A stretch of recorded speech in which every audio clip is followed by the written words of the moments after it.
You as the kind of highest profile player in the team, your performances are analysed more than anyone, and I think a lot of people have looked at those missed kicks and maybe coloured their opinion and said you've not played very well, and in fact you did a lot of good things and were instrumental in 3 great tries. Do you think it has been a wee bit unfair, some of the stuff that's been aimed at you? I think that's just part of the job, isn't it?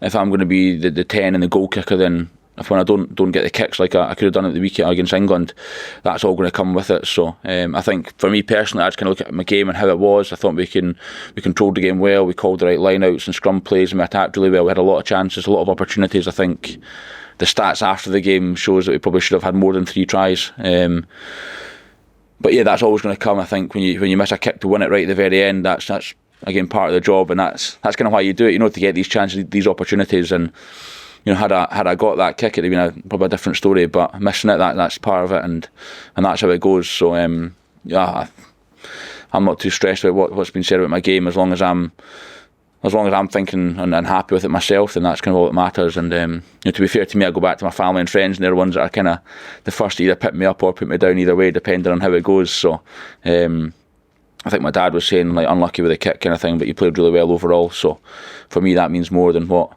others say. So a bit frustrating, Finn, to be sitting here going 4 and the title's gone again, and as you say, such small margins. If you'd got that one at Twickenham, you'd be right in the hunt. But what do you think's missing from this team? What are you not quite getting right to take that next step? I think was it last year when we weren't allowed to try against France that sort of put us out of title contention, and then against England losing that game as well. So I think it's such small margins at this level, and I think we need to, as a team, we need to get, we need to get better. It sounds simple, doesn't it? But I think when we do get our chances, take them and have that ruthless edge about you that a lot of people talk about, the teams talk about, but it's tough to actually do. I think looking back at the England game, we're looking at what we could have done differently, and how do we change to looking back in a positive way, we did that differently, we actually learned from our mistakes, and we got the result that we needed to. And I think that's, it's a team, we say we're growing, we're developing, we come into every tournament hoping that we're going to win it, but I think we do need to learn, and we do need to get better from these games, and it's not an easy thing to do, as I've been here quite a few times now, that's the same kind of story. So yeah, I think it's tough, it's slipped away now, so I think the best thing we can do is kind of have a good game this weekend against Wales, hopefully get the result, and then go to France and hopefully get the result over there. So I know it's tough that we can't win the tournament now, but we've still got to finish this on a high leading into the summer, then the next year's Six Nations. I think when we can't win the tournament, we have to then just try and build and learn from what we've done in the last few games. So yeah, I think I don't know the answers. If I did, we'd probably not be in this situation, but I think that's part of sport, and that's all the players are coming together, the coaching staff, everyone's involved in that, and how we can develop as a team and start getting these results that we need to. Except that Scotland have to win this game tomorrow to show that the team is still moving forward. Because if you don't, the 1 from 4 trip to Paris wouldn't be a great situation. Yeah, I think it's a massive game for us and where we are just now as a team. I think a result will put us back on track for that France game, and it will kind of reward us for some of the good rugby that we've done over the last 12 months or more.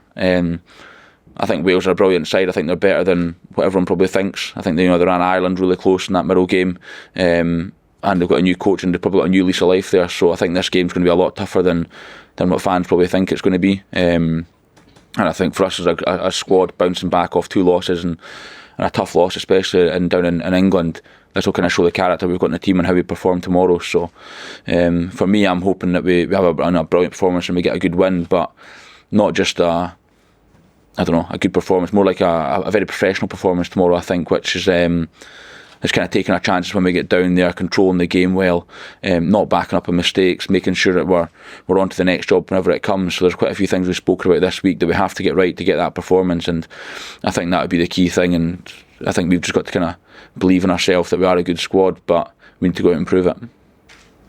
What does it mean for you that yesterday Gregor Townsend came out and put his faith in you and said you'll remain as his kicker? What does that do for your confidence? It's brilliant for me. I think there's also good kicks in the team. There's Tom Jordan, there's Blair, George Horn, he's on the bench obviously, but I think it's nice having the coaches kind of backing. I think that for the whole tournament I've not really been kicking that well. I didn't get one against Ireland, but I missed a couple against Italy. Thankfully this week, I'm not saying I'm going to get them all tomorrow, but I kind of found my groove again the last couple of days, which has been nice actually. As a goal kicker, it can be tough mentally when you're doing an hour of practice after each session, and then you're not far off being good, but you're kind of, something's missing, you know.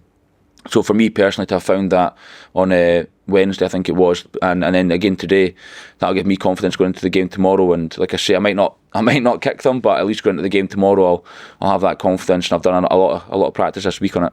And when you're in a funk like that, you can't quite find your pick, and I know it's the $1 million question, but what changes? What is it that gets you back in your groove? I find sometimes you start overthinking it, or me personally, I start overthinking it. I start overthinking the technique and trying to change small bits here and there that I feel's going wrong. And this week actually, so before the game against England, when I was putting the ball just on the grass and kicking it, I got them all like 5 out of 5 for a bit of fun almost. And then on the tee I was struggling, so I kind of just thought, like, let's just kick it as if it's off the deck. And that was what sort of worked. That's what sort of clicked it for me this week. And I think just the body shape I get into when kicking it off the deck, similar to, it's probably more natural for me, and more similar. I've got a low tee anyway, so that's what kind of worked. So it's not overthinking that, but then at the same time, just if it's not working tomorrow in the warm up, I know I can go back to that, just kicking off the deck kind of mindset, and just sort of forget about everything else and trust that I've done the work this week. And I know you said that it's something you've not tried to keep in your mind what happened against England, but given how unfortunate it was, do you feel you got a point to prove? What, sorry? Do you feel you got a point to prove tomorrow? I wouldn't say it's a point to prove. I think Bath this year, since November especially, I've been kicking well. Last Six Nations I kicked really well, so I wouldn't say it's a point to prove. I think it's more me personally. It's my job to kick well, and it's my job to help the team out with that. So I think it's more on a personal kind of note for me to try and get my kicking back to where it should be, and then that then helps the boys as well. They know if they've got a good goal kicker in the team that can nail it from anywhere, they've got that kind of comfort of when we get penalties or score, it doesn't make a difference. We can get it from anywhere, which I think looking back to last Six Nations that was the case. And it's funny, as a goal kicker, it can change so quickly. Like I said, I was kicking well at Bath up until I came into the tournament, and I don't know what sort of changed. So it changes quickly, and then it's just trying to find that, that trigger that gets you back into the groove as quick as possible. So hopefully I've found it again.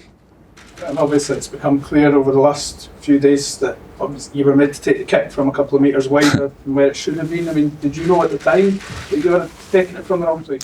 No, I think I just picked the ball from where it was. Duan could have put it down and rolled it, I'm not sure, but I just kind of picked up the ball from where I thought it was and started to set up as normal. I think when things like that happen, you've got to trust the referee that he's seen it and he's seen the right thing. So that's just how it goes in sport. I mean, setting the ball up a metre or two wider, I should still probably make that kick. I think that's for me. I mean, that shouldn't really affect what I'm going through and what I'm doing. I think that's just on me, that kick.